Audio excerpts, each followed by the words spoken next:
lagi bersama kami di Pengacara Channel. Channel. Jadi hari ini kita akan bahas apa Kak Ubay? Kali ini kita akan bahas mengenai gugatan ke Mahkamah Konstitusi terkait uji materi Undang-Undang Pemilu mengenai pemilihan proporsional terbuka dan proporsional tertutup. Oke, jadi ini gimana nih kronologi awalnya tiba-tiba ada uji materi terhadap undang-undang itu dan sampai akhirnya tuh putusannya tuh gimana Kak? Putusan MK itu? Alhamdulillah untuk putusan MK sekarang kan menolak isu tersebut, di mana untuk sistem pemilihan kita masih tetap menggunakan proporsional terbuka. Sistem proporsional terbuka. Apa tuh sistem proporsional terbuka tuh? Nah, di Indonesia kan pernah ada berbagai macam sistem pemilihan ya. Dulu pada zaman era Soeharto kita menggunakan sistem proporsional tertutup. Oke. Iya, di mana pada saat itu pemilih hanya memilih logo partai tanpa mengetahui nama-nama calon mereka pilih. Jadi kayak coblos partai gitu. Iya. Tapi nggak tahu tuh siapa aja yang dipilih tuh nggak tahu isinya. Iya, jadi pada saat pemilihan tersebut di kertas suara hanya logo-logo partai yang ditampilkan tanpa menampilkan nama-nama calon maksudnya. Jadi kesannya tuh kayak beli kucing dalam karung. Iya, benar. Dari situ kalau menurut kakak pribadi ya, kalau untuk sistem proporsional tertutup itu lebih memungkinkan untuk partai melakukan KKN. Oh, jadi kayak nitip nama ini, nitip nama ini, gitu loh. Siapa yang berada gede dipilih. Gitu. Terus bedanya dengan sistem proporsional terbuka tadi apa nih yang Kalau sekarang untuk masih sistem berlaku? proporsional terbuka kan pada saat pemilih nanti itu ada logo partai dan menampilkan calon-calon partai yang mereka ajukan di situ. Oh, jadi itu bukan cuma logonya doang, tapi ada nama-nama yang diajukan oleh partai itu Ya, gitu. Jadi terserah milih yang nomor milih urut siapa. 1 partai A, di bawah ada nama-nama calon di situ. Oh, Jadi untuk pemilih bebas mau memilih nama-nama calon yang mereka pilih. jadi intinya kalau misalnya sistem pemilu proporsional terbuka itu lebih transparan. Lebih gitu transparan. Ya, kayak? Oh, oke.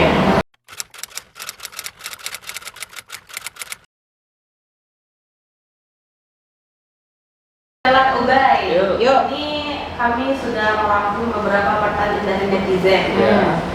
Yang pertama itu ada pertanyaan, siapa yang mengajukan permohonan uji materi terhadap Undang-Undang Nomor 7 Tahun 2017 tentang pemilu. Jadi siapa ya kira-kira? Jadi dia pemohon itu tuh banyak ya. Jadi namanya itu para pemohon. Nama-namanya ini Demas Brian Wicaksono, terus Yuwono Pitadi, Fahrul Rozi, Ibnu Rahman Jaya, Rinyanyo, dan Nono Marijono. Intinya dia tuh beberapa orang yang punya jabatan di partai politik tertentu. Apa sih Kak alasan mereka untuk mengajukan permohonan uji materi ini? Nah ini kalau misalnya dari pemberitaan yang ada ya Nat ya, itu intinya mereka tuh kayak ngerasa sistem yang berlaku sekarang, sistem pemilu itu kan sistem pemilu proporsional terbuka tuh. Nah jadi yang muncul itu nama-namanya nama-nama calegnya itu yang dicoblos tuh nama caleg, makanya namanya itu coblos caleg kan nama lainnya itu. Jadi mereka ini merasa kalau misalnya sistem pemilu yang seperti itu mendistorsi peran partai politik, jadi kayak kaderisasinya itu kurang dan lain-lain gitu loh. Makanya kayak kok ini nih maju perorangan kayak gitu loh, kenapa nggak balikin aja langsung sentral ke pusat tuh. Mereka maunya tuh kayak gitu, balik lagi ke zaman dulu tuh kan, karena dulu sistem pemilu proporsional tertutup itu juga pernah berlaku di Indonesia, tepatnya tuh di zaman Orde Baru. Jadi sistemnya itu coblos partai, coblos logo partai, bukan coblos caleg tuh Itu. oke. Nah, jadi pendapat Kak Ubay dan Kak Bella tuh kalian lebih setuju dengan sistem pemilu seperti apa? Coba Kak Ubay dulu.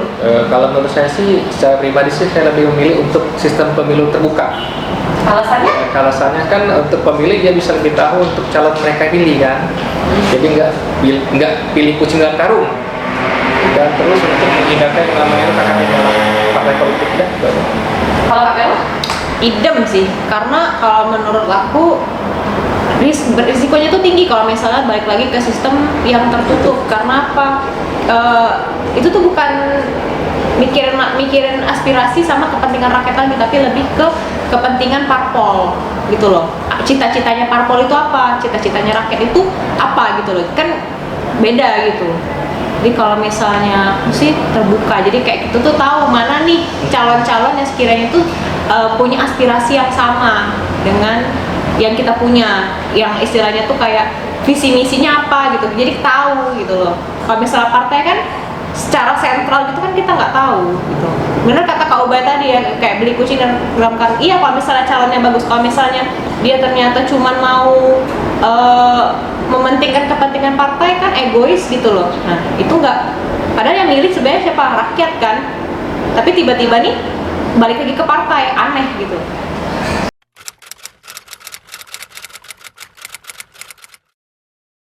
Kalau pendapat aku sama pendapat kau baik gitu guys, kami lebih suka sistem pemilu itu yang terbuka.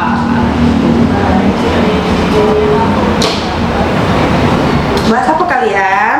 Kami lagi bahas tentang putusan MK soal sistem pemilu itu. Nah kalau misalnya ibu pribadi, ibu lebih senangnya sistem pemilu yang terbuka atau tertutup? Sebenarnya sistem pemilu itu tuh nak terbuka atau tertutup sebenarnya bukan alat ukur untuk apa sih eksistensinya suatu demokrasi. Sebenarnya nak dia terbuka dan tutup sama baik kalau menurut aku. Paling apa sama baik. Ini bahasa paling lembek ya. Ya, boleh. Karena sebenarnya kalau saya tertutup yang diuntungkan adalah ketua parpol atau ketua dari pucuk-pucukan DPD-nya yang aku baca itu, karena kan bakal ada something yang setong menyetong lah. Tapi kalau terbuka memang terlihat demokratis, tapi akan adanya apa sih namanya tuh sistem selang subuh. Benar. Dan itu pasti ada. Jadi sebenarnya tertutup terbuka sama baik bagi aku. Cuman tinggal kita sebagai pemilih, kita sebagai warga negara Indonesia, kalau pengen negara ini maju, jangan disogok, pakai hati, pilihlah yang benar.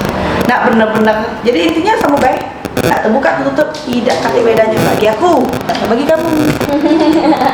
Tuh guys, untuk menurut kita bertiga. Kalau misalnya menurut kalian nih, kalian lebih seneng yang sistem pemilihan terbuka atau yang tertutup? Komen aja di bawah langsung. Baiklah teman-teman, sekian hasil pembahasan kami tentang sistem pemilu. Kalau misalnya kalian mau nanya-nanya soal permasalahan hukum kalian yang kalian alami itu, langsung aja komen di bawah. Terus jangan lupa juga untuk like, comment, share, dan subscribe YouTube Pengacara Channel. Indonesia Negara Hukum. Wassalamualaikum. Bye-bye.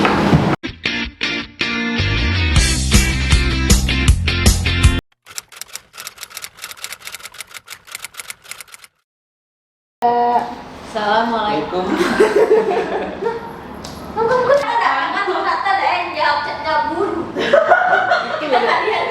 Bagi kalian yang ingin